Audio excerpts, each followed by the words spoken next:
Balitang nakaka-good vibes, speech ng isang grade 12 student sa kanyang graduation ceremony, naging daan para aminin ang matagal na niyang tinatagong feeling sa kanyang crush. Alamin natin ang kwentong yan mula kay Sonia Grace Agunday.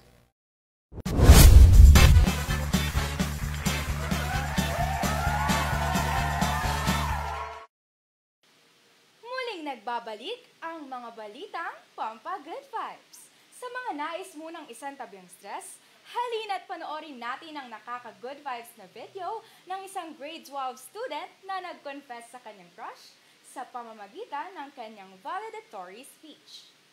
Isa ang graduation ceremony sa pinakamahalagang pangyayari sa buhay ng bawat estudyante.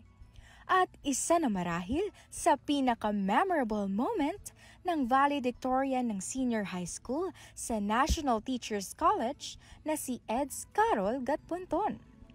Ginamit kasi ni Eds ang pagkakataon nito para umamin sa kanyang crush ng kanyang tunay na nararamdaman. Sa una ay pinasalamatan muna nito ang mga taong naging bahagi ng kanyang buhay at ikinagulat na lamang ng manonood ang sumunod na ginawa nito. Since graduation na ngayon, I would like to confess my love for her.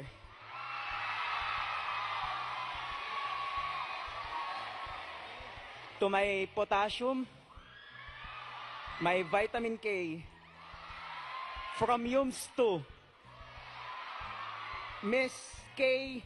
Alvarez Bagasina.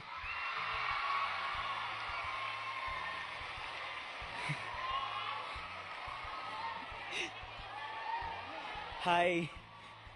Congrats, Kay. Teka, nagbablush ako eh. Basta. Crush kita.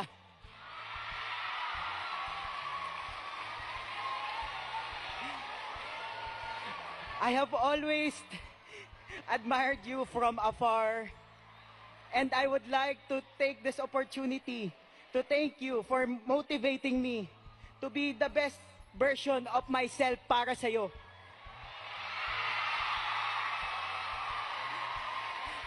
Okay, okay.